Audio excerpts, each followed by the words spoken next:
제자고 제자인 아낙시만드로스가 있다. 그러니까 아낙시만드로스는 한정이 없는 것, 한계가 없는 것을 근원으로 얘기했다. 그 한계가 없다라고 하는 것이 무슨 말이냐? 그걸 우선 이해해야 되겠죠. 어떤 의미에서 한계가 없다라는 말이냐?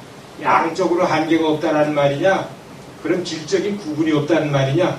이제 이 물음들의 이제 대답이 돼야 되겠죠. 여하튼 이제 아낙시만드로스는 그 전에 탈레스는 물을 근원이라고 했는데 이 사람은 물을 근원이라고 안 하고 물처럼 그런 어떤 한정이 있는 것이 아니라 한정이 없는 것, 그걸 근원이라고 해야 된다. 그렇게 이제 주장을 했다는 거예요. 그러니까 아낙시만드로스는 무한정한 것을 있는 것들의 근원이자 원소라고 말하면서 스토이케이온, 원소라고 하는 건 다른 합성된 것들을 구성하는 가장 이제 기본적인 물질적인 단위 그렇게 되는데 그거를 이제 특정한 물이니 뭐 공기니 또는 물이니 뭐 이런 그 특정한 원소를 가지고 얘기하지 않고 그렇게 한정되지 않은 것을 원소로 봐야 된다라고 하는 주장을 했다는 거예요. 그 무슨 말이냐? 왜 한정되지 않은 것이냐? 이제 그런 물음이 당연히 나오겠죠. 그걸로 물보다 세계를 더 잘 설명할 수 있느냐? 그런 물음도 이제 당연히 나오겠고요. 그러니까 이제 그런 물음이 던져진다라고 하는 것이 이제 오늘날 뭐 과학자들이 하는 일이 그거죠. 어떤 이제 주장을 내놓고 주장의 근거를 대면 이제 질문을 하고 반박을 하고 또 그 주장을 한 사람이 대답을 해야 되지 않습니까? 여기서도 이제 똑같은 일이 진행이 되는 거예요. 아, 물이 세계의 근원이다. 그 불도 물에서 나온 거야? 그거 설명하기 어렵지 않습니까? 그러니까 지금 이제 아낙시만드로스가 반대되는 것이 나올 수가 없으니까는 반대되는 모든 것에 한계가 없는 그런 어떤 그 한정되지 않은 것, 무한정한 것에서 나왔다라고 하면은 그 탈레스가 받는 그런 그 공격을 피할 수가 있겠구나. 이제 그런 생각을 했을 수가 있죠. 그래서 이 사람은 아니야. 무한정자, 그렇게 한정되지 않은 것에서 나온 거야. 그런 이제 주장을 한 거예요. 그게 이제 원소다. 그 근원에 대해 이름을 처음으로 도입했다. 무한정한 것. 그는 이렇게 말한다. 그것은 물도 아니고 자기 이제 선생을 공격하는 겁니다. 탈레스가 세계의 근원은 물이다 그랬는데 그 물도 거기서 나오고 돌멩이도 거기서 나오고 거기서 나왔다는 거야. 설명하기가 이제 어렵지 않겠어요? 물이나 다른 어떤 그 개별적인 원소라고 불리는 것들 가운데 어떤 것이 아니라 물과 원소, 그건 다 이제 한정이 있죠. 질적인 한정이 있죠. 그런 한정이 없는 무한정한 어떤 것을 그것에 저기 이제 그리스어로 티나 퀴시나 페이론 한계가 없는 어떤 그 성질로부터 이제 세계가 구성됐다. 그것에서 모든 하늘들과 그 하늘들 안의 세계들이 생겨난다라고 이제 아낙시만드로스가 얘기를 했다라는 거죠. 그리고 그것들로부터 있는 것들이 생겨나게 되고 다른 있는 것들이 그럼 이제 당연히 이런 그 얘기를 주장을 하게 되면 어떻게 생겨나는데 이제 그런 질문이 나오죠.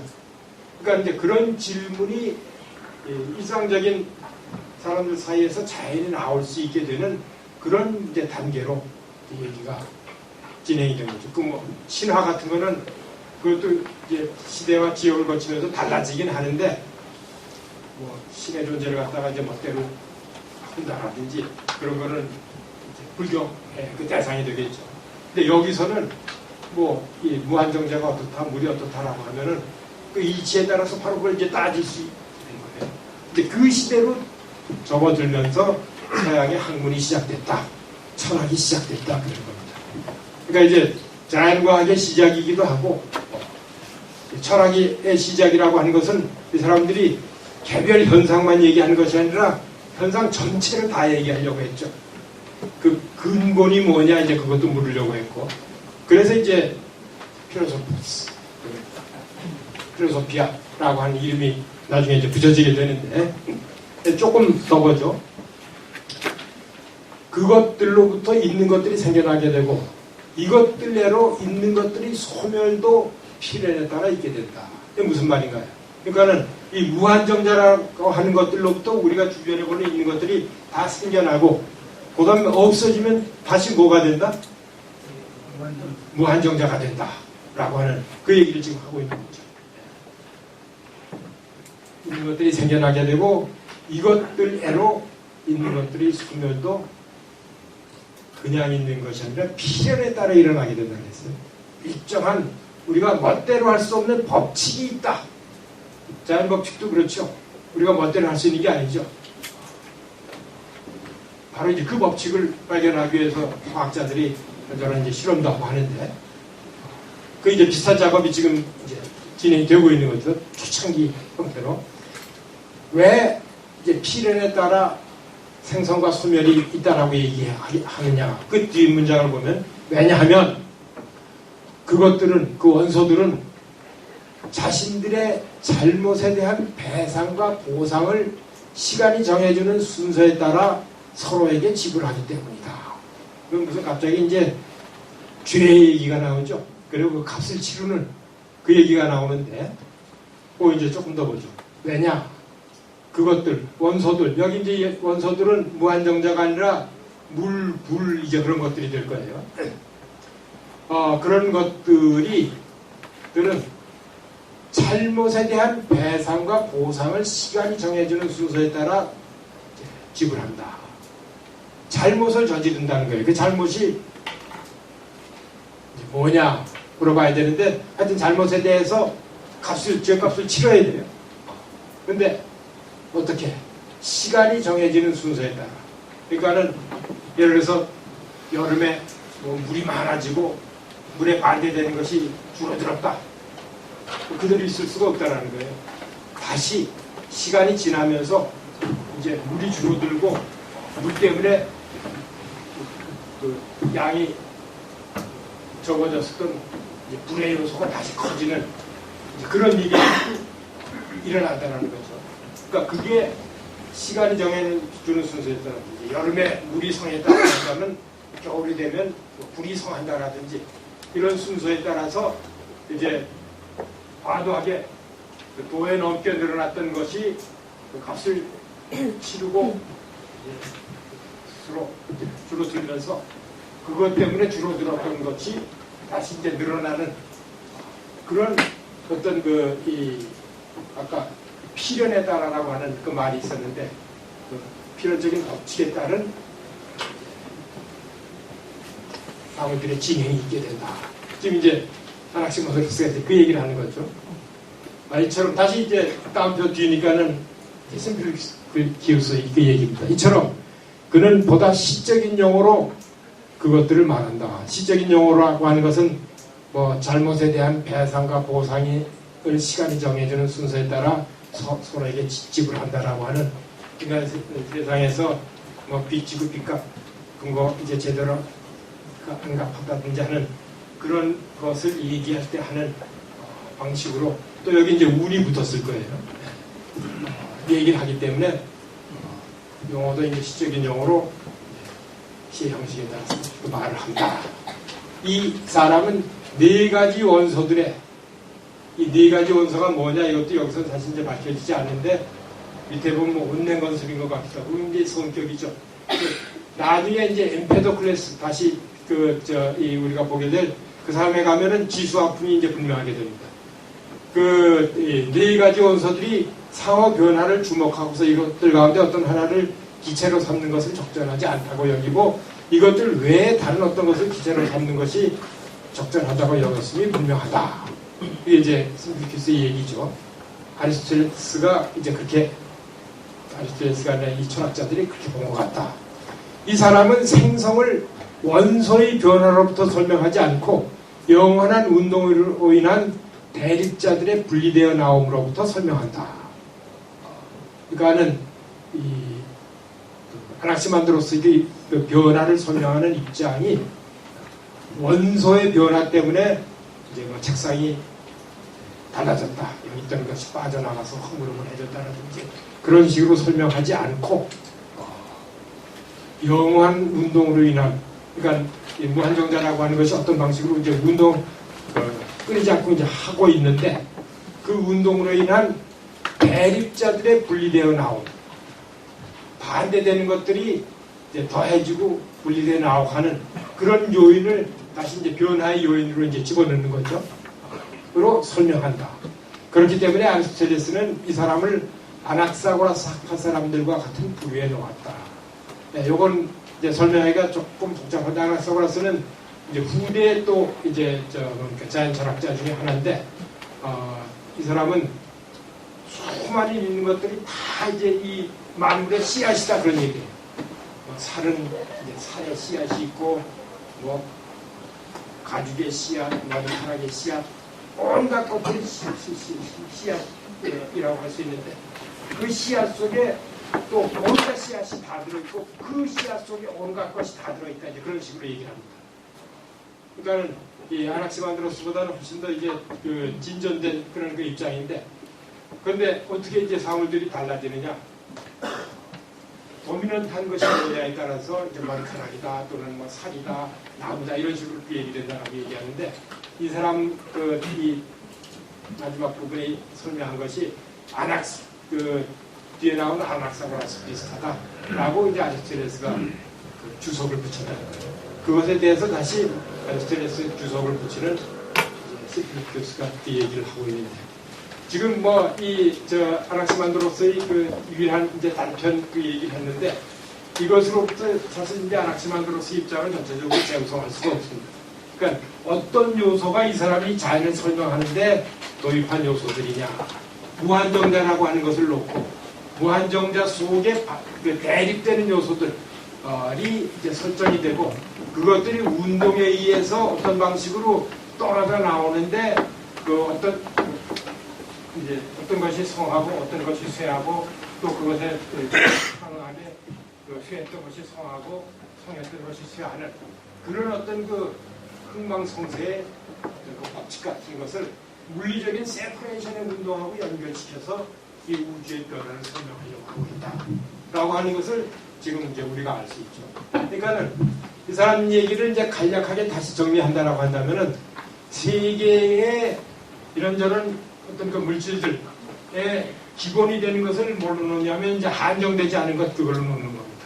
근데 그 안에 이제 네 가지의 서로 대립되는 요소들이 들어가 있고, 그것들의 흥망성쇠가 어떤 시절에 이제 어떤 것이 흥하게 하는데, 세계 자체가 그 일정한 양에서 이제 변할 수는 없기 때문에 그 아이디어가 이미 이제 들어가 있다고 봐야 될 거예요.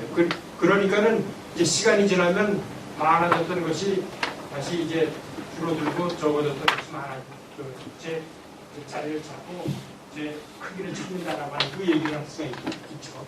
그 얘기를 할 수 있으니까 이제 자연이라고 하는 것이 어떤 그 일정한 요소에 의해서 설명이 되는데, 그것의 어떤 변화의 정연성, 일관성, 그런 것들도 역시 찾아질 수 있다라고 하는 그런 아이디어가 분명하지 않은 그 내용이 디테일하게 주어지지 않은 형태를 이제 우리에게 전해드리는 거죠. 그러니까는 밀레토사파의 전체 입장에서 보면은 개별적인 것 갖고 설명 안 되는 것을 무한정자라고 그러니까 특정한 개별적인 것을 성질을 특정할 수 없는 그런 것을 통해서 설명하려고 했다. 그렇지만은 이제 그 네 가지 대립되는 뒤에 설명자의 역할을 하게 된 그런 것들이 잠재적으로 그 안에 있는 걸로 설명을 했다. 이제 그런 식으로 그 이해를 할 수 있습니다. 근데 이 뒤에 바로 이제 이 아나시마드로스의 제자가 딴 얘기를 해요. 그러면은 한정이 없었던 것이 한정이 있게 되는 것, 그것은 어떻게 설명이 되느냐, 그것도 이제 얘기를 해야 되겠고요. 지수화풍하고 무한정자의 관계는 어떻게 되느냐. 지수화풍은 한정이 있습니까? 없습니까? 특정한 성격이 있죠. 근데 무한정자는 특정한 성격이 없는데 한정되지 않았다라고 얘기하는데 그 안에 한정된 것이 들어있다라고 하는 것은 또 무슨 얘기냐, 뭐 등등의 이제 질문이 나올 수가 있죠. 그래서 이제 이 뒤에 나오는 그 사람은 아까 말씀드렸듯이 공기도 그냥 단순화시킵니다. 그리고 이제 변화를 얼만큼 조밀하냐 그것에 따라서 여러 성격들이 나온다. 그럼 굉장히 이제 양적인 설명 방식으로 아주 일관된 이제 설명을 시도하는 거라서 이론적인 진전이 틀림없이 있다 이렇게 얘기할 수가 있습니다.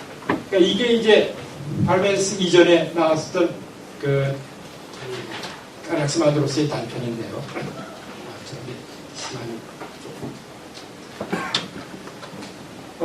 파르메니데스 단편 이전에 우리가 엠페도클레스로 먼저 가겠습니다. 파르메니데스 하면 시간이 너무 갈 것 같아서 나중에 제가 설명으로 아마 대체를 해야 될 것 같은데 그 옆에 제가 한번 제가 학생인지 한번 읽어주시겠습니까?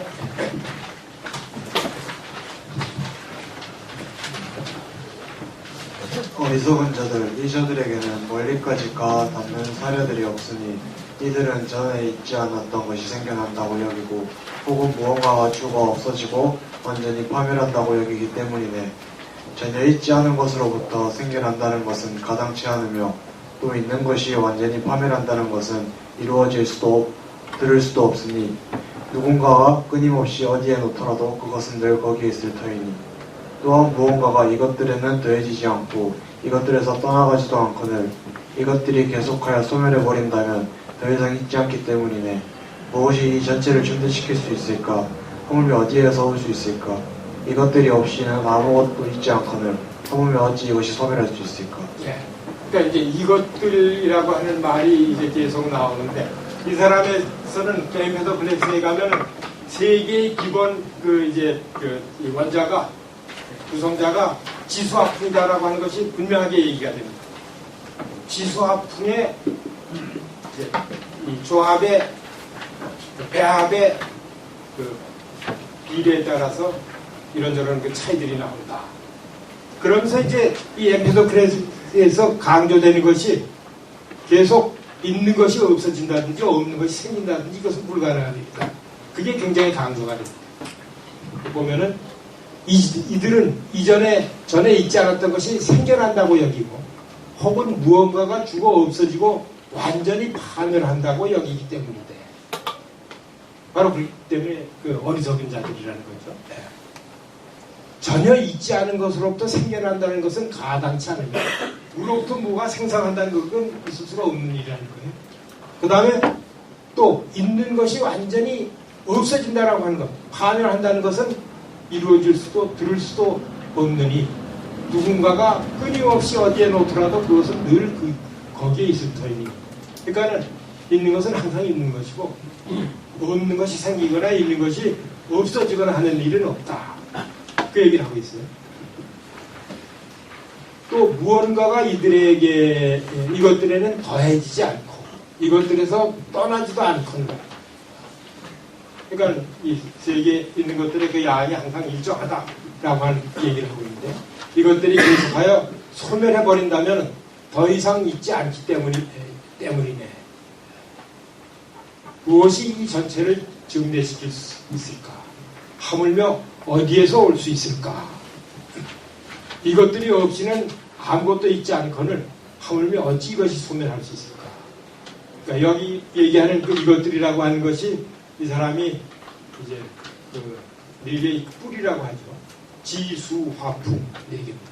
이 지수화풍의 전체 양은 변화가 없고 커지지도 않고 작아지지도 않고 또 지가 뭐 수가 된다든지 수가 화가 된다라든지 또는 없어진다라든지 그런 일은 없다는 거. 있는 것은 항상 있고 그 성질도 변하지 않고 이 세계 전체의 양도 변하지 않는다. 그럼 이 세계의 그 다양함이 어떻게 설명이 되느냐? 이 사람 설명도 양적인 설명입니다. 어떻게 배합되느냐? 그것이 이 세계를 설명하는 방식입니다. 세계를 제대로 이해할 수 있는 유일한 길이다. 있는 것 없어지는 일은 없고 그 다음에 어떤 게 생성되는 일이 없다. 지금 이제 시간이 많이 가서 파르메니데스 얘기를 이제 이 엠페도클레스를 통해서 해야 될 것 같아요. 바로 이제 파르메니데스가 한 그 말이 단순화시켜서 얘기하면 있는 것은 있고 없는 것은 없다. 그러니까 있는 것이 없다라든지 없는 것이 있다라든지 이런 말은 잘못된 말이죠. 파르메니스를 한번 직접 볼까요? 네. 이건 제가 읽어가면서 하겠습니다. 자, 이제 내가 말할 터이니 그대는 이야기를 듣고 잘 간직하라. 탐구의 어떤 길들만이 생각을 왜 있는지. 탐구의 길을 얘기하고 있죠. 우리가 따라가야 될 길, 진리에 도달하기 위해서 그게 뭐냐. 그중 하나는 있다라는, 그리고 있지 않을 수 없다라는 길로서 설득의 길이며, 왜냐하면 진리를 따르기 때문에. 다른 하나는 있지 않다라는, 그리고 있지 않을 수밖에 없다라는 길로서 그 길은 전혀 배움이 없는 길이라고 나는 그대에게 지적하는 바이다. 있다의 길과 있지 않다라는 길인데, 있다라는 길은 사람들이 그것에 수긍하지 않을 수 없는 그런 그 설득의 길이고, 있지 않다라고 하는 그 길, 그것은 우리가 그것에서 아무것도 배울 수가 없는, 왜? 있지 않음이기 때문에. 있지 않은 것에 대한 배움이 있을 수 없다는 거죠. 바로 이 있지 않은 것을 그대는 알게 될 수도 없을 것이고, 또 지적할 수도 없을 것이기 때문에. 왜냐하면 있지 않은 것을 지적한다는 것은 실행 가능한 일이 아니니까. 그러니까는 알의 대상은 빙이다. 있습니다. 사실 근데 이제 그리스에서도 그렇고 뭐 방금 말씀드린 빙이라고 하는 영어에서도 그렇고 그 말이 있음 그렇게 번역될 수 있는데 임 그렇게 번역될 수도 있죠. 그러니까 이 발메스 이 해석하고 관련해서 빙을 그 있음처럼 존재한다는 의미로 번역을 해야 될지, 그렇지 않으면 그 계사 하늘은 뭐 푸다라든지 사람은 동물이다라든지 할 때 들어가는 임이라고 하는 것, 그 의미로 이제 해석해야 될지, 그것에 대한 그 논쟁은 뭐 지금까지도 이제 끊이지 않고 이제 계속되고 있습니다. 그 두 요소가 이제 다 들어가 있다는 그런 이제 해석의 입장도 있고. 근데 일단 이제 이 번역자들은 있다라고 하는 그런 그 번역어를 취했는데, 그러니까는 뭐 있다라고 하는 것에 이제 바로 우리가 이제 찝을 수 있는 용이한 점은 있는 것이 알의 대상이죠. 탐구의 대상이고, 뭐 그런 점에서는 이제 의미 있는 번역의 측면을 분명히 가지고 있죠. 요거 말고 발매스 단편을 하나 더 보겠습니다. 왜냐하면 이것, 즉 있지 않은 것들이 있다는 것이 강요돼서는 결코 안 되니까요. 오히려 그대는 탐구의 이 길로부터 생각을 끊어라. 그리고 많은 경험에서 나온 습관이 그대를 이 길로 가도록, 즉 주목하지 못하는 눈과 잡소리 가득한 귀와 혀를 사용하도록 강제하지 못하게 하라. 다만 나로부터 말해진 많은 싸움을 겪은 반박을 이치를 가지고 판단하라. 왜냐하면 이것, 즉 있지 않은 것들이 있다는 것이 강요되어서는 결코 안 되니까. 여기서는 있지 않은 것이 있다라고 얘기하는 것, 이거 강요돼서도 안 되고 받아들여져서도 안 된다. 이제 그 얘기를 하고 있는 것이죠. 그러니까 할 수 있는 것은 있는 것은 있고, 그런 것은 그렇고, 있지 않은 것은 있지 않은 것이고. 그러니까 이 사람 얘기는 어떤가요? 아까 이제 우리가 엠파클레스하고 아낙시만드로스에 관한 그 사람들의 단편, 그리고 이제 주석을 같이 읽었었는데, 이 얘기가 좀 다르죠. 자연의 어떤 기본 요소가 뭐냐? 어떻게 이 자연이 그 기본 요소를 통해서 이제 지구의 형상으로 이루어졌고, 그 변화를 또 어떻게 설명할 수 있느냐. 이제 그런 실질적인, 이른바 이제 과학적인 문제였었는데, 이 사람은 그런 구체적인 내용에 안에서 하기보다도 그때 사용되는 있음 또는 임, 또 있지 않음이라고 하는 그 언명에 대해서, 그 언명에 사용되는 being이라고 하는 그 말에 주목해서 지금 논의를 진행하고 있습니다. 그러면서 그 있는 것이 있지 않다라든지 있는 것이 있지 않다라든지 그건 있을 수가 없다. 또 있지 않은 것이 있다라는 말은 있을 수가 없다. 이제 그 얘기를 하고 있는 거예요. 그러니까 이제 요 얘기를 이 1구서공, 그 다음에 이제 발매돼서 하는데 그건 좀 이따가 하겠습니다. 보면은 아까 그 엠페도클레스의 그 얘기가 조금 이해 가능하게 될 거예요. 어리석은 자들, 이 자들에게는 멀리까지 가닿는 사례들이 없으니 사례가 없다는 거예요. 이들은 전에 있지 않았던 것이 생겨난다고 여기고 무엇인가가 죽어 없어지고 완전히 파멸한다고 여기기 때문에 이런 사람들은 어리석다는 거예요. 이건 누구 말에 따르면 이런 말 나올 수밖에 없나요? 방금 읽었던 파르메이데스에 따르면 이 말이 나올 수밖에 없죠. 왜? 파르메이데스는 있는 것만 있다 얘기했고 있지 않은 것이 있다라든지 있는 것이 있지 않다라든지 그 길을 쫓아가서는 안 될 길이다. 그 얘기를 했었죠. 그러니까는 이러면서 이제 엠페도클레스에서 이제 지수화풍이 확정이 됐는데 그 지수화풍이 확정이 된다라고 하는 것이 아까 그 아낙시만드로스하고 어떤 차이를 가져오느냐. 그러니까 지수화풍이라고 하는 것은 지금 발메데스가 얘기하는 있는 것에 속하는 거예요. 있는 것에 속하면 그게 그 있지 않은 것이 될 수 있나요, 없나요? 없죠. 있는 것이니까. 그러니까는 그 지수화풍이라고 하는 원소는 있는 것이나 어떻다 항상 있다. 그리고 항상 있을 뿐만 아니라 항상 무엇이다? 지는 흙은 흙인 것이다. 거기도 이제 빙이 들어가죠. 흙이다. 흙인 것 할 때. 그러니까 요 이제 언명의 문법은 지금 뭐 어떤 종류의 학문적인 논변에서도 학문적인 논변뿐만 아니라 일상의 논변에서도 반드시 지켜지고 A를 B라고 했다가 바로 B가 아니다 그러면 그 사람 우리가 그 정상적인 사람이라고 하겠어요, 안 하겠어요? 특정한 조건이 붙여서 B가 B 아닌 것이 됐다 라고 얘기할 수 있을지 모르겠는데 그럴 경우엔 그 조건을 이제 적시를 해야 되겠죠.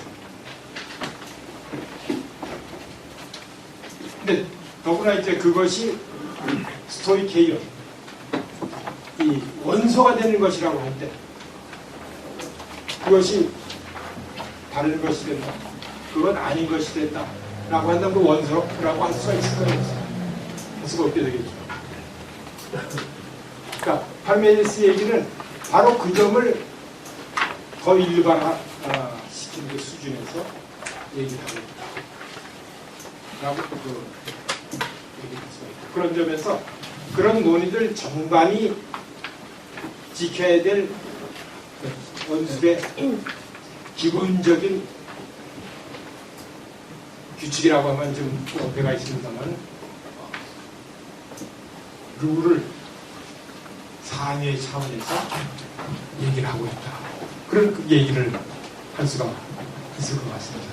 그리고 이제 발메스가 얘기했었던 그런 그 점은 당시뿐만 아니라 뭐 오늘날까지도 일관되게 학문 세계에서는 물론이고 일상적인 원술 세계에서도 A가 아니다 이런 식으로 얘기하면은 무슨 말이냐? 그 물음이 바로 나가죠. 설명을 해라.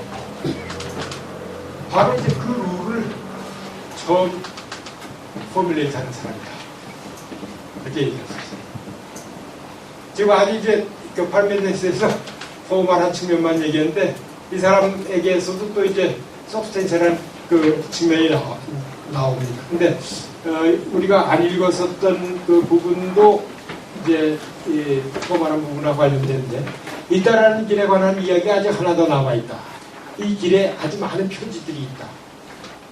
있는 것은 생성되지 않고 소멸되지 않으며 온전한 한 종류일 것이고 흔들림이 없으며 완결된 것이라는 그것은 언젠가 있었던 것이 아니고 있게 될 것도 아니다.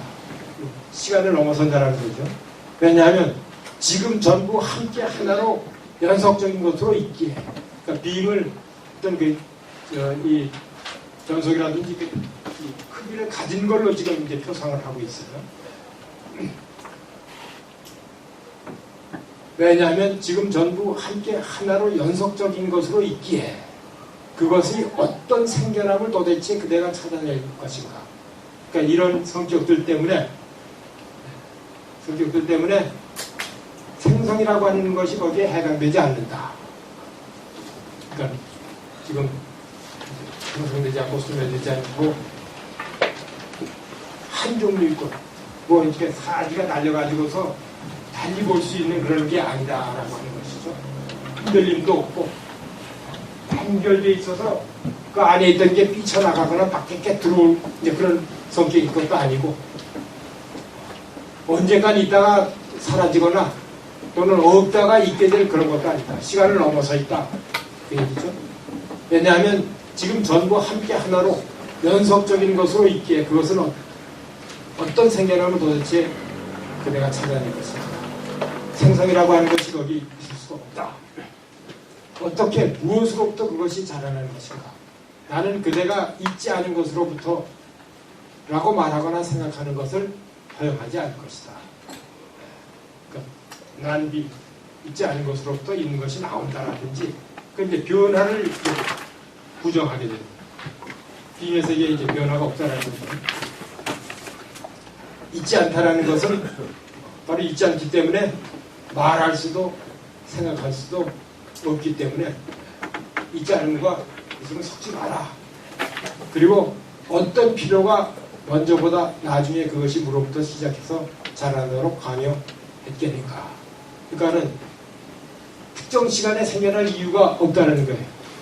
생성되면 특정 시간에 생겨나야 되는데 따라서 전적으로 있거나 아니면 전적으로 없거나 해야 된다.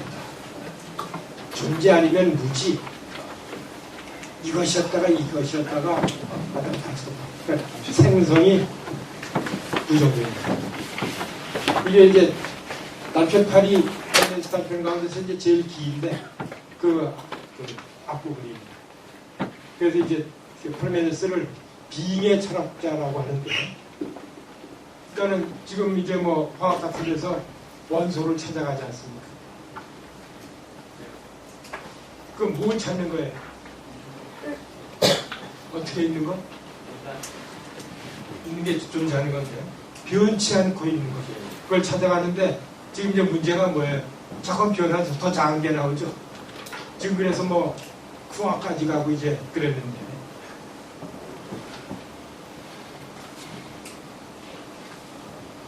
이 사람 철학하고 이제 그 관련해서 제기되는 문제가 이 빙이 물질적인 것을 얘기하는 것이냐 논리적인 룰을 얘기하는 것이냐 이제 그게 이제 논쟁거리죠. 근데 어디 보면 무슨 둥근 원한 모습의 것 이런 그 얘기들 하는데 그걸 비유로 이해해야 되느냐 그렇지 않으면은 실제 이 사람이 진료적인 집안 위에서 빔을 생각한 것이냐. 진료적인 집안 위에 섰다라고 한다면 익스텐션이 그 크기가 있겠고 반이 있겠고 그것에 그 정체를 이룰 수가 있죠.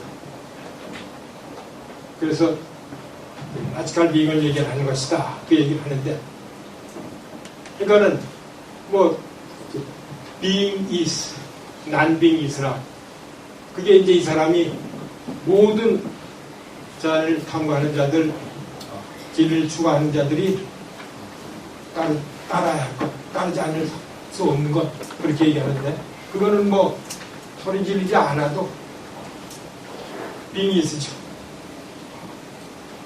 그런 건 그런 거고 안 그런 건 안 그런 거고 있는 건 있는 거고 없는 건 없는 거고 그건 뭐 동어반복이니까는 참인데 그러니까는 그 자연에 관한 언설에서 being is가 아닌 being is not이라든지 이런 말을 하게 되면은 그거는 잘못된 길로 가는 거다. 진리 길을 벗어나는 것이다. 그러니까 이제 과학책에서 그런 언술이 있는지, 수학책에 그런 언술이 있는지, 철학책에 그런 언술이 있는지, 그 이제 찾아보면 판매에 따라 그게 진리의 길을 가는 것인지 아닌지. 그러니까 뭐 어떻게 보면 당연한 얘기인데 이제 당연한 얘기를 지켜라. 변화가 어떻게 설명되느냐. 변하고 많은 것이 생겨나고 있는데, 그러니까 그거는 그것에 관한 얘기도 나옵니다. 나오는데 그거는 진리의 세계는 아니고 의견의 세계다. 라고 그 얘기를 하는데, 아까 이제 시작하면서 제가 아나시만드로스하고 엠페도클레스가 이제 어떻게 달라졌느냐 그 얘기를 했는데, 이 엠페도클레스의 이제 지수화풍에 와서는 지는 지고 수는 수고 하는 화고 풍은 풍이다. 이 세계 만물은 그것의 배합 비율의 차이지 딴 차이가 아니다. 그리고 이제 지수화풍이라고 하는 것은 지는 항상 뭐다? 지다. 지가 수가 되든지 화가 풍이 된다든지 이런 일은 있을 수가 없다. 그럼 비이스락하게 되는 것입니다. 그거를 아나사고라스가 엠페도클레스가 스스로 얘기를 하고 있죠. 이 뒤에 이제 원자론자들 얘기 나오는데 이 사람들 그래서도 이제 파르메니데스가 한 것을 지키려고 하는 것을 명백하게 볼 수 있습니다. 왜냐하면 그들의 말에 따르면 1차적 크기들은 수요가 무한하고 크기를 분할할 수 없으며 하나에서 여럿이 생겨날 수도 없고 여럿에서 하나가 생겨날 수 없으며 오히려 이것들이 어딘가 흩어짐에 의해 모든 것들이 생겨나기 때문이다. 데모크리투스는 일단 이제 원자론자로 불리는 사람들인데 이 사람들의 말에 따르면 1차적인 크기들은 수요가 무한하다. 원자들의 수요가 무한하다는 거예요. 그런데 크기를 분할할 수가 없다. 크기가 있긴 있는데 분할할 수 없는 크기다라고 하는 걸로 이제 불변의 원소를 놓는 거죠. 그러니까 여기 와서는 질적인 차이가 이제 다 지수와 분화들에서 이제 차이가 있지 않습니까? 그것도 없애고 버리고 양적인 차이만 있습니다. 크기, 위치, 형태 이것들의 이제 몰입의 차이가 그 밑에 보면 이 원자들은 무한한 호광에 서로 떨어져 있고 형태, 크기, 위치, 배열에서 차이가 나기 때문에 딴 차이는 없습니다. 딴 차이들은 다 이 차이들의 배합의 결과로 나타날 것이다. 그게 이제 데모크리투스입니다. 지금 이게 이제 그 원자론적인 그 모델에 따라서 자연을 설명하는 그런 그 설명 방식들의 기본적인 설명 방식이죠. 화공 속에서 움직이고 서로 따라가 붙잡으면서 충돌한다. 그래서 어떤 것들은 아무데로나 튀어나가고 어떤 것들은 형태들과 크기들과 위치들과 배열들이 일치함에 따라 서로 얽혀서 함께 머물고 그렇게 해서 결합체들의 생성이 이루어진다. 이건 그러니까 만물들의 변화, 이런 복합물들, 그게 그런 형태, 크기, 위치, 배열에서 그런 것들의 배합에 있습니다. 그런 식으로 생각합니다. 그러니까 뭐 이런 그 얘기들은 우리가 과학시가 그래서 당연히 이제 아는 것인데 그 얘기의 이제 출발이 여기서 있었고, 이제 이 사람들에서 이제 파르메니데스 영향이라고 하는 것은, 그러니까 이 원자라고 하는 것은 어떻게 되나 자기 독립성을 유지해서 항상 그런 것입니다. 그것을 놓치지 않아야지 무엇의 역할을 할 수 있다. 원소의 역할을 할 수 있고 그것을 통해서 설명자의 역할을 할 수 있다. 그러니까 이게 왜 이러냐? 이 원자가 이렇게 얽혀서, 근데 그 원자가 자기 독립성을 잃어버리게 되면은 그것에 의해서 설명되는 것도 설명이 안 되게 되죠. 그러니까 이 시기에 이 자연철학자들의 이제 작업이라고 하는 것이 우리가 경험하는 이제 수많은 이제 만유의 세계가 있는데 그 세계가 어떻게 의미된 아는 것을 성질 수가 있느냐, 참인 것으로 항상 우리에게 보실 수가 있느냐, 그것을 위한 이제 설명서들이 가져야 될 그 요인들을 메탈 레벨에서 생각을 통해서 이걸로 놓자, 저걸로 놓자, 하는 그런 제안들이 나오고 있듯이, 그리고 그 이제 한 가운데 파르메니데스가 있어가지고서 그런 건 그렇고 그렇지 않은 건 그렇지 않다라고 하는 그 그것을 넘어서서는 학문도 없고 암도 없고 원소도 없고 세계는 우리가 안에서 설명할 수 없다. 이런 건 사실 지금 과학의 입장에서 보면 너무 당연하고 뻔한 얘기인데 초창기에 어떤 말들을 통해서 어떻게 그런 당연한 진리가 이야기가 됩니다. 그래서 이런 것이 우리 앞에 이제 동원시가 보고 계신데 동아시아 철학에서는 어떤가요? 무에서 요한하 무에서 태우기다. 무기에서 태우기다.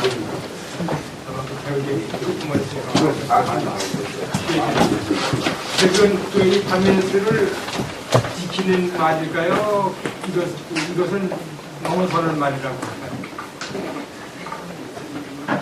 무기에서 태극이 나온다.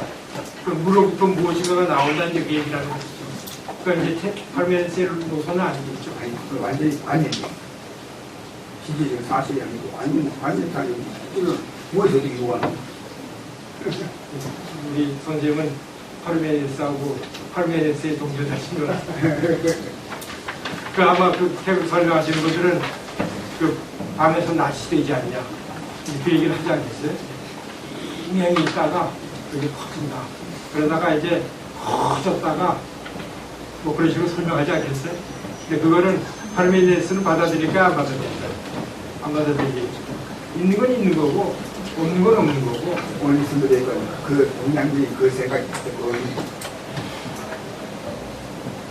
뭐 어떻게 보면 이제 당연한 얘기를 한 사람인데 이 당연한 얘기를 분명하게 해서 바로 이제 그 다음 사람들이 파르메니데스 얘기를 따르느라고 애를 쓰죠. 뭐 있는 것을 없다고 한다든지 없던 게 풀렸다라고 하는 사람들 한심한 사람들이다. 아까 햄페스 플레스가 이제 그 얘기를 하죠. 그 뒤에는 이제 무슨 신비주의자들이 종교계 중에서 있긴 하지만은 학문은 이 파르메니데스를 어기는 적이 없어요. 동아시아에서도 이 색과 무의 공과 색을 한 불교는 또 존재를 다르게 그렇죠. 거기는 색즉시간 공직시대니까 파르메니데스하고 같은 노선이라고 같은 노선이라고 보기가 어렵겠죠. 색은 색이고 공은 공이지 왜 색즉시공이냐 그 얘기를 하겠죠. 파르메니데스가 들으면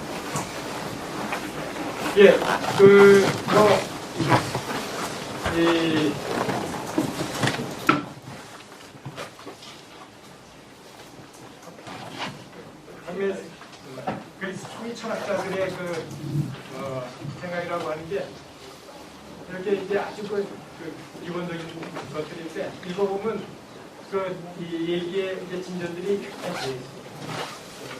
이제 파르메니데스 이후에는 이거 안 어기려고 굉장히 애를 쓰는데 이 얘기가 그 재미에 얼마만큼이나 여러분들한테 이제 전달할 수 있었는데 일단 그 제 얘기는 여기서 마치고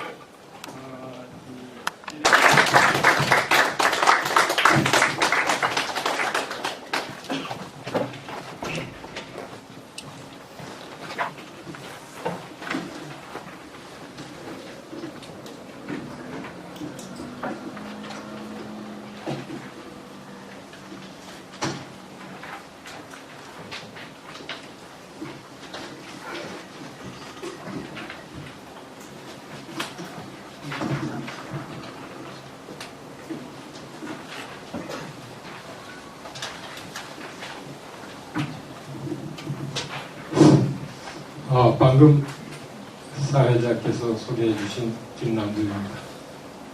여러 선생님들을 뵙게 돼서 반갑습니다.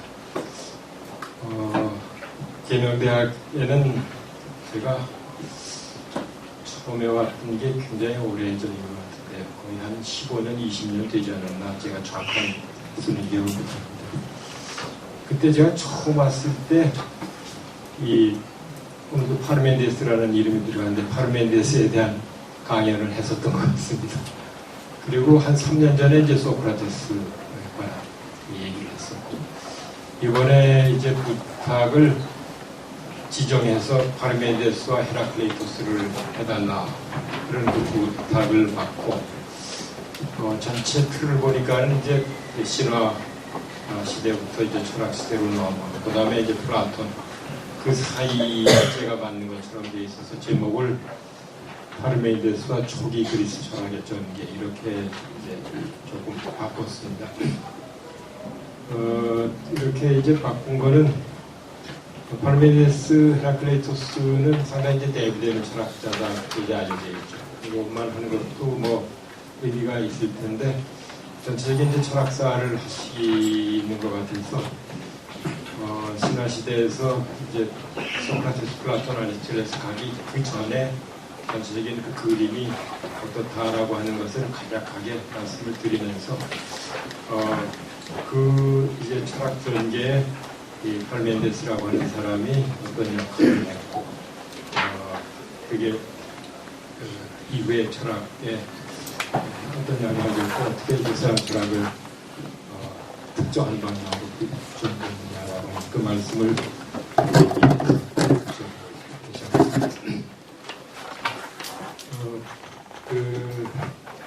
이제 그 텍스트를 아마 받으셨을 것 같은데 보면은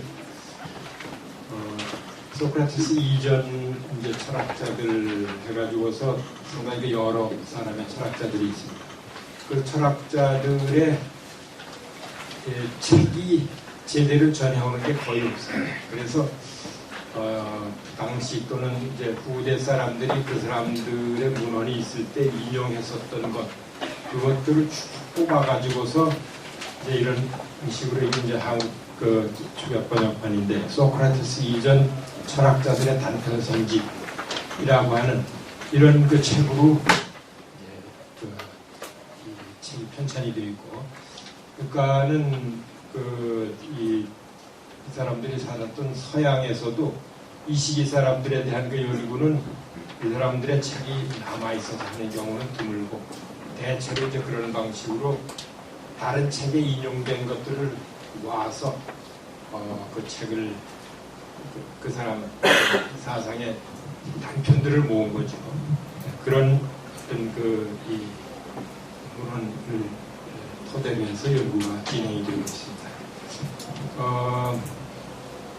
지난 시간에 아마 장영란 박사가 이제 신화 시대에서 철학으로 넘어오면서 그 변화들을 그 얘기를 해주셨을 텐데, 그러니까 제가 이제 말씀드리는 이 사람들이라고 하는 이 사람들에서 서양의 이제 철학이 시작되고 철학뿐만 아니라 학문이 시작된 그런 시기다 그렇게 얘기할 수가 있습니다. 그러니까는 그 이전에 뭐 이제 신화라고 하는 건 신들에 관한 얘기인데 그 신들에 관한 그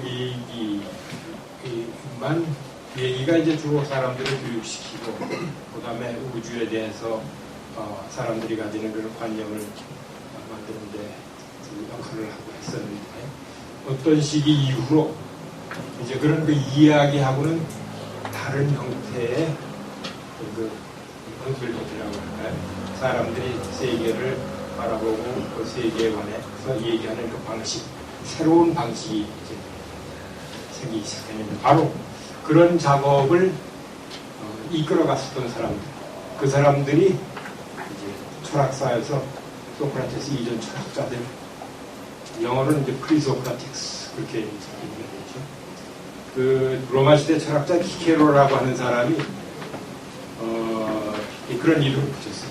그 사람도 이제 그 이전 철학자들의 철학을 이제 수용을 하면서 로마 시대의 철학을 만들었던 사람인데 정치가고 연설가고 철학자고 그렇죠.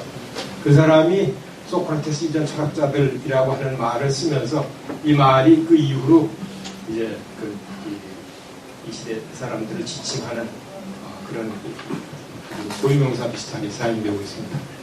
또 뭐 달리 표현되는 그 말이 이랍 자연철학자들이라고 하는 말로 이제 쓰이기도 합니다. 지금 여기 이제 말씀드리는 이제 파르메데스라고 하는 사람도 그렇고, 그 다음에 제가 직접 이제 그 시대 사람들의 이제 문헌, 그 단편 가운데서 이제 뽑아낸 그 문헌을 여러분들께 나눠드린 그 가연지에 뽑아놨습니다. 그래서 아마 뭐 철학하시는 분들께서는 읽으실 기회가 있었겠지만은 많은 분들께서는 이제 이 사람들이 어떻게 전승이 되는지, 어떤 말을 직접 했는지 그것을 뭐 부분적으로 보면서 같이 부분적으로 읽으면서 그 얘기를 진행시키도록 하겠습니다. 여기 인용된 거는 상당히 많은데 그걸 아마 다 하지는 못할 것 같고요. 이제 파르메니데스가 있고 그 이전 시대에 이제 탈레스라고 하는 사람에 의해서 이제 철학이 시작된다. 그렇게 아리스토텔레스가 얘기한 이후로 그 서양에서 철학은 탈레스부터 시작된다라고 하는 것이 정설로 지금 이제 표현되어 있습니다. 그 이전에 뭐 헤시오도스서도 이미 그런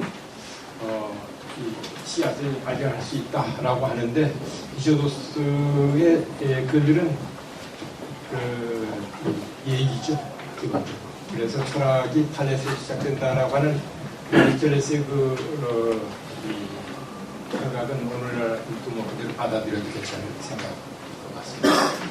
그래서 그 인용된 그 글 가운데 그 밀레토사파라고 얘기되는 아낙시만드로스라고 하는 사람의 단편 하나하고, 그 다음에 파르메데스의 글하고, 그 다음에 파르메데스 이후에 이제 엠페도클레스라고 하는 사람의 글, 그 세 사람의 글을 직접 보면서 이제 제가 여러분들한테 한번 읽고서 뭐가 달라졌느냐, 파르메니데스를 지나면서 이제 그거를 같이 이제 질문을 드리고 이제 답을 찾아가면서 파르메니데스가 서양 철학 초창기 전개 과정에서 한 일이 뭐고, 그 이제 파르메니데스의 이 철학적 작업이 이 소크라테스 이전 철학자들뿐만 아니라 그 이후 서양 철학에서 어떤 역할을 하고 어떤 영향을 미치느냐, 그걸 한번 찍어보는 거, 그게 제가 지금 이 자리에서 여러분들과 같이 얘기해보고자 하는 주제가 되겠습니다. 사실 이제 파르메니데스를 이렇게 부각시키고 제가 여기 와서 이제 2번씩이나 얘기를 하게 되는 이유가, 저는 그 철학사 가르치면서 그런 얘기를 하는데요. 동서양 문화가 다 뭐 한 3,000년 그 역사를 가지고 있죠. 근데 동양하고 서양하고 보면 특히 이제 고대가는 상당히 비슷한 그 생각에 자출하는 그런 걸 발견할 수가 있습니다. 소크라테스하고 이제 공자를 비교한다든지, 저는 뭐 공맹과 같은 아리스토텔레스를 비교를 하면은 덕에 대한 강조라든지 배움에 대한 강조라든지 삶이 삶에서 중요하다는 것을 강조하는 거라든지 그런 것들이 상당히 비슷합니다. 그리고 이제 덕이라고 하는 개념도 마찬가지로 중심 개념으로 등장하려고 하는데, 그럼에도 불구하고 벌써 그리스 철학 시대에서부터 분명한 이제 이 구분이 생기게 됩니다. 제 생각으로는, 그리고 뭐 이게 꼭 제 생각뿐만은 아닐 것 같은데, 그 구분의 출발점에 있는, 그리고 가장 되돌아올 수 없는 그 차이를 만들게 한 사람이 파르메니데스다. 그게 제 생각입니다. 그러니까 서양 문화하고 동양 문화의 그 차이 정도 말씀드리다가는 같지 않은 있다는 점을 만들게 하는데 파르메이데스라는 사람의 역할이 적극적이었습니다. 그게 이제 제 생각입니다. 그리고 이제 서양 철학에서도 파르메이데스 이전 철학사라고 하는 것은 아주 짧습니다만은 파르메이데스 이전과 이후는 분명히 구분되는 다른 구별이 생기게 된다. 그렇게 얘기를 할 수가 있습니다. 그러니까 어떻게 보면은 서양 철학은 약간 이제 과도한 단순화가 될 수 있겠습니다만 이렇게 저렇게 모두 파르메이데스의 글이 그려져 있다라고 얘기할 수가 있다는 거죠. 그 정도로 이제 그런 부분을 말씀드리고.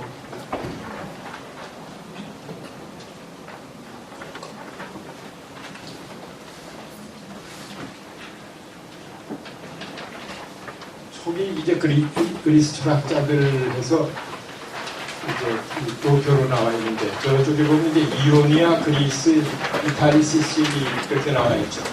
그래서 이제 그리스는 그리스 본토에서 활동했었던 이제 철학자들. 그 다음에 이오니아라고 하는 것이 지금 이제 지중해 그 동쪽에 그리스 동쪽에 터키가 쭉 나와 있죠. 터키의 이제 서쪽 해안 지방은 이오니아 지방을 했습니다. 그래서 그 철학 시작이 이오니아 지방에서 돼 있죠. 저기 이제 탈렉스, 아나치만더, 아나치메네스, 세노파레스, 헤라클리토스 이렇게 쭉 나오는데 앞에 탈레스, 아나치만드로스, 아나치메네스 저 사람들을 이제 밀레토스라고 하는 해안 도시에서 활동했던 사람들인데 저 사람들에게서 철학이 시작됐다는 얘기입니다. 그러니까는 거기 이제 그리스에 식민 도시들이 있었는데 식민들 개척해서 거기에 이제 그리스 사람들이 이제 살았었는데 그 식민 도시에서 그리스 철학이 시작되고 서양 철학이 시작이 된 거죠. 그 다음에 이제 그리스 내에 프로타고라스, 고르기아스, 안티폰, 소크라테스, 유키포스, 디오게네스 오브 아폴로니아, 데모크리토스, 플라톤, 아리스토텔레스 이런 이름들이 나오죠. 이 사람들은 꼭 아테네 출신들은 아니고 히랍 본토의 여기저기 해서 이제 태어나서 활동했던 사람들이고 플라톤 같은 사람은 이제 아테네 출신이죠. 아리스토텔레스는 저쪽에 이제 마케도니아 알렉산더 대왕이 통치했던 마케도니아 출신인데 플라톤 그 제자로 20년 아테네에서 활동을 했었죠.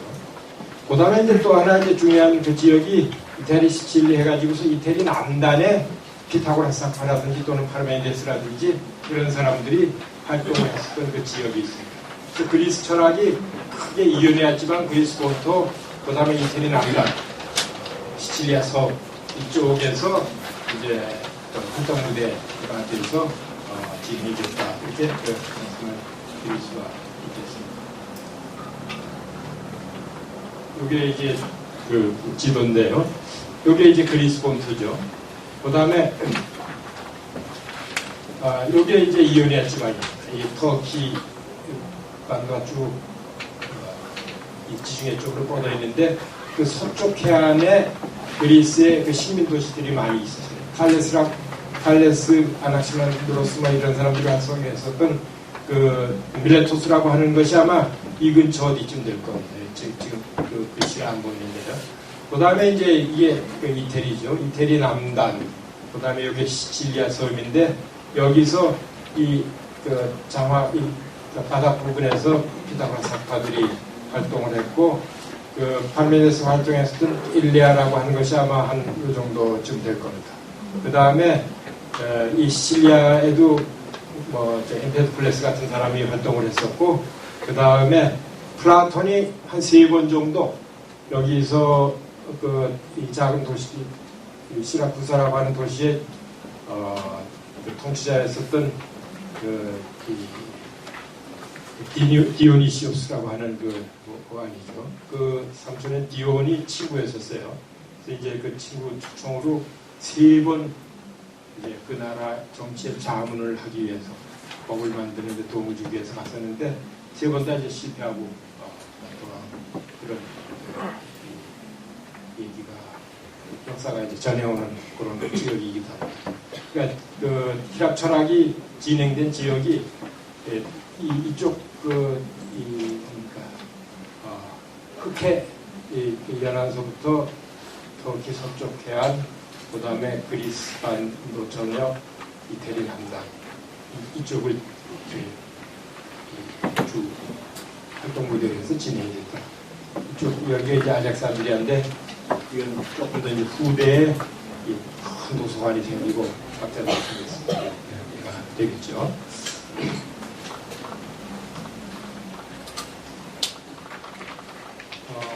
그래서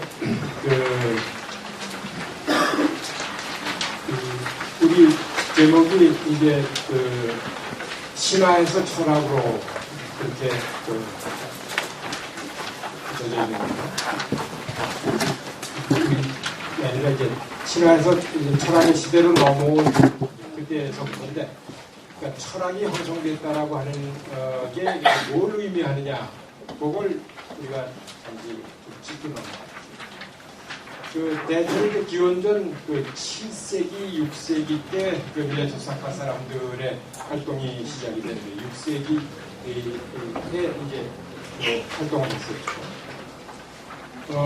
밀레토스라고 하는 그 지역이 아까 이제 말씀드렸듯이 저쪽 소아시아 지방하고 이쪽 지중해 지방하고 당시는 항해 해운을 통해서 이런저런 이제 교통이 이루어졌을 텐데, 그 중간 지역에 있습니다. 그러니까 이제 이런저런 사람의 교류라든지 이제 물동의 이 산물들의 이제 교류가 활발한 그런 지역이 있습니다. 그리고 이제 지역적으로 그렇고 사람들도 이 지역에서 이제 많이 모여드는 그런 그 지역이었어요. 상업 지역이었었죠. 농업 지역이 아니라. 그러니까는 이 철학을 이끌었던 그 도시들이 대체로 이제 해안에 있는데 농업 지역이 아니라 상업 지역에서 이제 학문이 일어나기 시작했다. 이제 그런 그 성격 규정을 할 수 있을 것 같습니다. 그리고 이제 이 시기 전반이 서양에서 첫 이제 문자 활동 기록을 우리한테 전해 내려오는 게 호메로스 이거 시인데, 그게 750년경에 쓰여졌다라고 하는 것이 학자들의 연구 결과로 거의 뭐 확정된 견해처럼 그렇게 얘기합니다. 히시오도스가 뭐 한 세대 뒤에 이제 문헌으로 얘기가 되고, 그러니까 기원전 8세기에 첫 문헌이 나타난 거예요. 그러니까 상당히 좀 늦은 거죠. 문자가 쓰이는 것이 메소포타미아 지방에서는 훨씬 빠르고, 그다음에 중국에서도 기원전 뭐 11세기, 10세기 이때 벌써 상당한 수통자들이 있는데 8세기면 굉장히 늦은 거예요. 그래서 근데 이제 그 이전 한 300년 정도가 아무 문헌이 발견이 안 돼요. 암흑 시대처럼. 그래서 저 북쪽에서 이민족이 내려와 가지고서 기존에 있었던 그 문명을 완전히 황폐화시킨 그런 그 시기를 지나서 이 호메로스 문헌이 누군가에 의해서 다시 쓰여져 가지고 우리한테 전승되는 것일 것이다. 뭐 그런 그 추측도 있고 한데요. 그래서 요 시기라고 하는 것이 이제 문자가 쓰이기 시작하고, 그다음에 천기문명도 대개 뭐 기원전 12세기, 11세기 시작되고, 동아시아에서 이제 비슷한 그 시기에 시작된다라고 제가 알고 있는데, 그보다 조금 더 이제 한 1세기 정도 먼저 카운트가 되기 시작하거든요. 그러니까는 설기 문화가 시작되고, 그러니까 이제 바퀴가 달린 그런 어떤 이 운반 수단이 사용되게 되고 물동량이 많아지고 하는 그런 그 시기죠. 그다음에 이제 문자가 사용 가능하게 되면서 이제 사람들의 관리라든지 물자의 관리가 상당히 이제 용이해진, 대량의 이제 관리가 가능해진 그런 그 시기로 들어가기 시작한 때에 철학도 시작이 됐다. 그렇게 얘기를 할 수가 있습니다. 철학 어떤 학문 활동이 학문이라고 하는 그 새로운 이 사람 삶을 질서지우는 그 방식이 이제 도입이 됐다 얘기할 수가 있겠죠. 그리고 이제 그것도 이혼이라고 하는 사람들이 자주 이제 왔다 갔다 하는 그런 이 지역에서 이제 시작이 됐고, 그것이 이제 본토 쪽 또는 대리 남단 쪽으로 이혼이 돼간다 얘기를 말씀드리겠습니다. 근데 이제 이 지난해 이제 저 앞으로 이거는 사실 자주 쓰이는 그런 비전인데, 독일 사람이 쓴 뭐 책 이름이기도 하고, 그러니까는 사람이 희망을 통해서 세계를 보고 인간을 보다가 학문을 통해서 따지는 말을 통해서 세계에 접근하고 사람들을 보고 사람 사는 사회를 질서지기 시작했다라고 하는 그런 의미로 이제 받아들일 수 있는 그런 그 비전을 드립니다.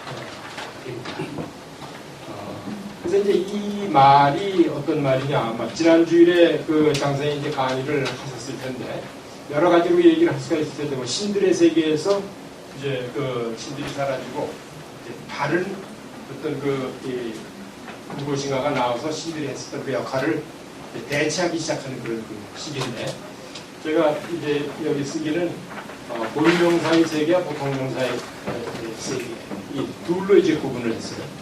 그러니까는 신화시기라고 하는 것이 이제 천둥이 치고 바다에 큰 파도가 일고 하는데, 이제 우선 그 두려운 그 현상이고 두려움의 대상이죠. 그래서 시간이 지난 다음에 왜 그 시간에 그런 일이 일어났을까? 왜 갑자기 어쩌면 배가 하루에 뒤집어졌을까? 뭐 이런 그 물음을 물으면서 이제 신화시대라고 하는 것이 그런 이제 물음을 물으면서 이유를 찾는 그런 그 지적인 활동이 이제 시작된 시기죠. 그런데 그 원인을 어떤 방식으로 설정하는 시대냐? 어떤 그 강력한 허슨의 힘, 신의 힘의 그 원인을 돌리던 그런 그 시대다. 그 얘기를 했어요. 제우스가 노해서 천둥이 치고, 또는 포세이돈에게 우리가 제대로 이해를 갖추지 않아서 해가 나가는데 파도가 치고, 그리고 올해 뭐 농사가 이제 흉작된 것은 우리가 지내지 못해서 그렇다라든지, 그런 방식으로 이제 인간사회에 영향을 주는 자연현상이라든지 또는 자연현상 아닌 이제 신의 경우도 있을 수가 있는데, 그런 방식으로 어떤 그 신적인 존재에 인간이 겪는 여러 가지 일들의 원인을 귀속시켜서 인간사회 또는 자연사회 이런저런 일들을 이해하던 그런 시기가 신화시대다, 그렇게 얘기할 수가 있습니다. 그런데 기원전 8세기, 7세기 들어오면서 학문이 시작되고 철학이 시작됐다라고 하는 것은 뭘 얘기하느냐? 어떤 일이 일어날 때 그 원인을 묻는 그 물음, 그건 굉장히 이제 지적인 작업이죠. 사람에게서나 있는. 그것도 상당히 이제 이 문명의 정도가 진전된 그런 사람에서 일어나는 일인데, 그 원인을 찾는 방식이 신적인 우리가 그 힘을 당할 수 없는 그 불면의 존재에 의해서 일어나는 것이 아니라 다른 방식으로 설명을 시작한 시기다. 그렇게 그 얘기를 할 수가 있습니다. 그러니까는 이제 그 타알레스라고 하는 사람이 그 한 작업 중에 하나가 이 밀레토스 학파 사람인데, 이 밀레토스 학파에 이제 타알레스가 있고 아낙시만드로스가 있고 아낙시메네스가 있는데, 타알레스가 세계의 근원이 물이다 그런 얘기. 그러니까 세계의 근원이 뭐 이 기독교 경연한 데 가면 이제 야외다 그렇게 얘기하고, 또 이제 그리스에서는 다른 방식으로 세계의 근원을 카오스가 이제 크게 걸리면서 이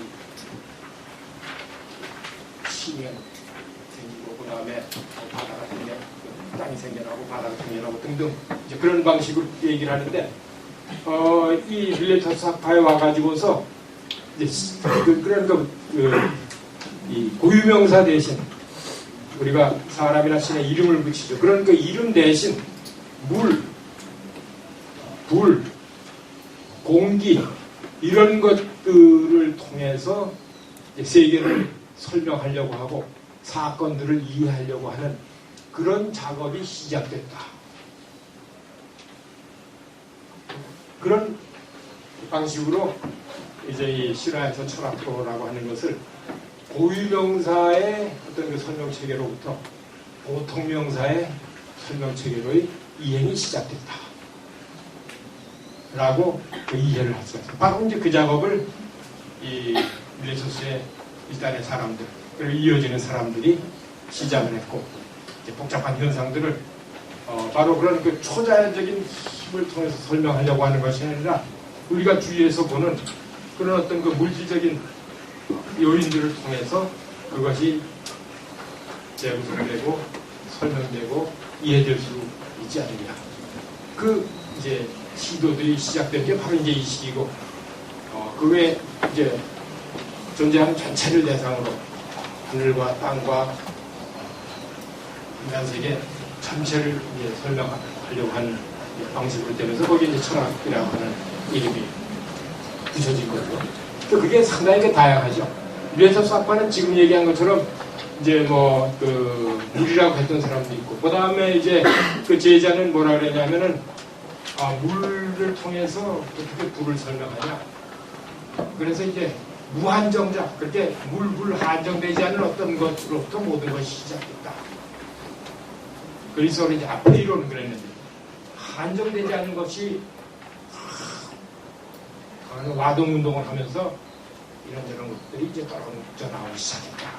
그러니까 뭐 아주 단순한 상태입니다만, 단순한 모습입니다만은 물리적, 화학적이라고 우리가 오늘날 부르는 그런 방식의 설명을 시작한 겁니다. 아낙시메네스라고 하는 밀레소스 학파의 이제 마지막 사람에게 가면은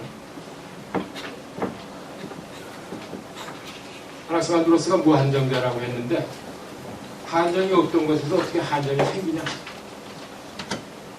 라고 하면서 공기가 이제 모든 것의 출발점이다. 그러면서 이제 설명이 굉장히 아주 이제 재밌어져. 그럼 공기에서 물, 뭐 이 수많은 것들을 어떻게 다 설명하느냐? 아낙시메네스가 그 제안하는 게 그게 얼만큼 빡빡하고 듬성듬성하느냐에 의해서 여러 이제 이 물체들의 차이가 생긴다. 그러니까 rarefication, densification, 조밀화, 희박화라고 하는 것이 만물의 변화의 원인이다. 이런 방식으로 설명합니다. 아주 단순하지만은 그 설명 방식 자체는 오늘날 이제 과학이 자연을 설명하는 방식하고 차이가 없다라고 얘기해도 뭐 크게 과장되지 않은 그런 이제 설명 방식이 시작되죠. 그 다음에 이제 피타고라스 학파에 가면은 전혀 또 다른 세계 접근이거든요. 저 사람들은 세계는 수다 그렇게 얘기했던 사람이에요. 수를 좀 이제 특별하게 그 성격 부여해가지고 성각수, 사각수 해가지고서 단순한 어떤 그 수만은 아닙니다만 수적인 요소 말고 이제 딴 요소도 들어가지만 하여튼 수가 세계의 설명 원리다. 저것도 이제 오늘날 과학이 받아들이고 있는 중요한 한 이제 트랜지션의 소스가 되겠죠. 헤라클레이토스 같은 사람은 고정되어 있는 것은 아무것도 없다.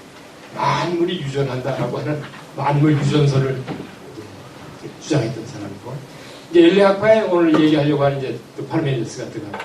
그 다음에 이제 원자론자들, 지수화풍이 세계의 기본적인 원자들이다라고 하는 그런 이제 사람들이 나오면서 소크라테스 이전 철학이 끝나죠. 그 다음에 이제 소크라테스 시대, 그 다음에 플라톤, 아리스토텔레스 하면서 이제 이 그리스 철학의 초창기 전성기가 이제 마감이 됩니다. 그 다음에 헬레니즘 시대가 시작이 되는데, 그래서 이 사람들이 모두 다 어떤 뭐 신적인 존재를 통해서 세계를 설명하는 것이 아니라 오늘날 우리가 자연을 설명할 때 사용하는 그런 주변에 보이는 를 통해서 세계를 설명하려고 한 그런 이제 작업을 시작한 사람입니다. 할 수가 있겠습니다. 그래서 아까 제가 이제 아낙시만드로스하고 파르메니데스, 그 다음에 엠페도클레스 이 사람들의 글을 한번 직접 읽어보겠다 이제 그 말씀을 드렸는데요. 제가 지금 말씀드리는 거는 뭐 웬만한 이제 철학사 책을 보면 다 이제 써 있는 책입니다. 근데 아마 많은 분들이 이 초창기 철학자들의 글을 읽어보신 경험은 없을 거예요.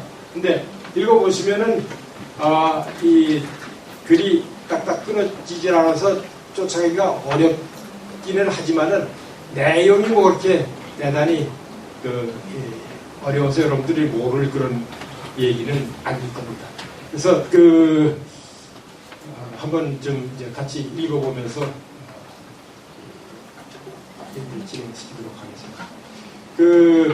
제가 아까 말씀드렸듯이 이제 아낙시만드로스의 그 글을 한번 보고 그 다음에 파르메니데스의 글을 보고 엠페도클레스의 글을 볼 텐데 파르메니데스의 이제 철학적 작업이 진행이 되면서 이 자연 철학자들의 생각에 어떤 부분이 달라졌느냐 그것을 잡는 것, 그것을 생각해 보는 것 그것이 제가 오늘 여러분들하고 이제 같이 한번 해보고 생각해보고자 하는 일이다. 그렇게 얘기를 할 수가 있겠습니다. 이거는 제가 읽는 것보다 앞에 학생이 한번 읽어주시면 좋을 것 같은데 천천히 한번 읽어보시겠어요? 예.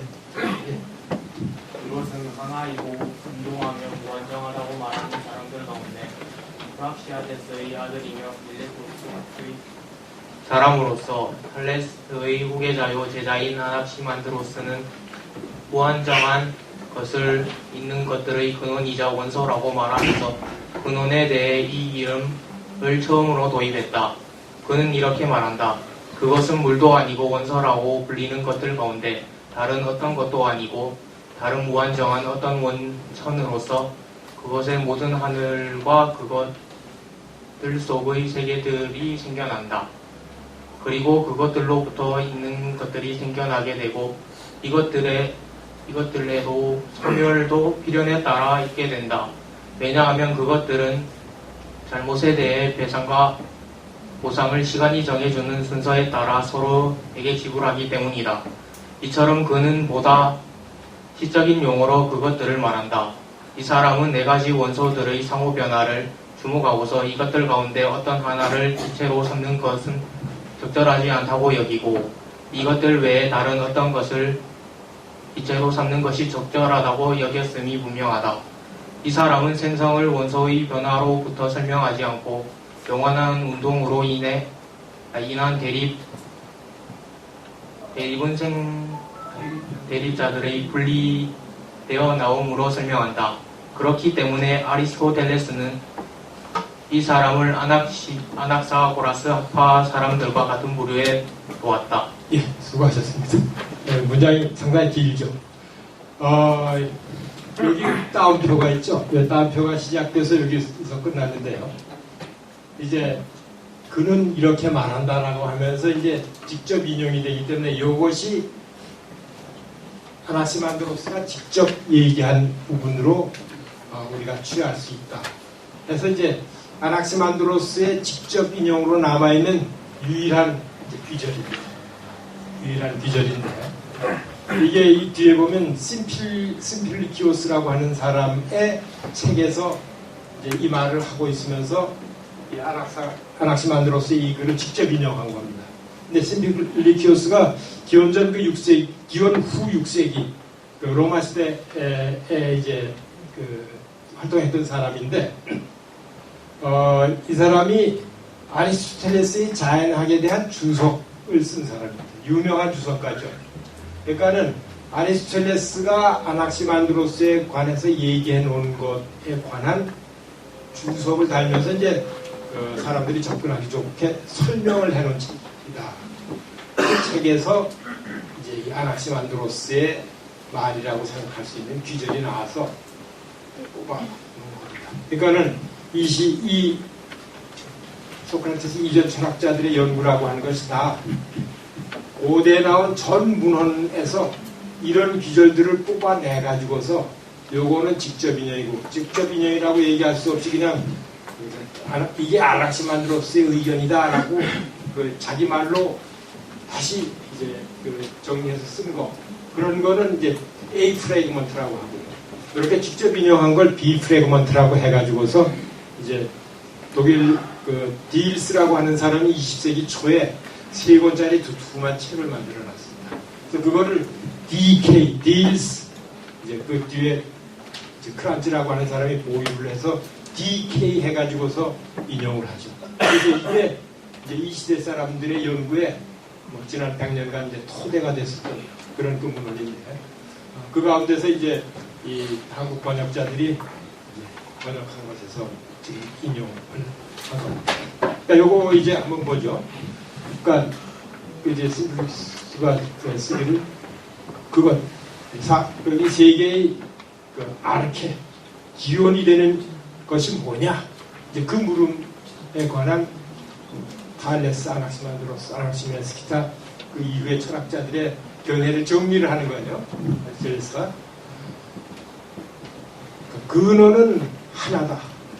탈레스는 물이라 그랬고 이 사람은 딴 걸 주장하는 거예요. 아낙시만드로스는 하나인데 운동을 하는 것이고 무한정하다고 말하는 사람들 가운데 탁시아데스의 아들이며 밀레토스 사람으로서 탈레스의 후계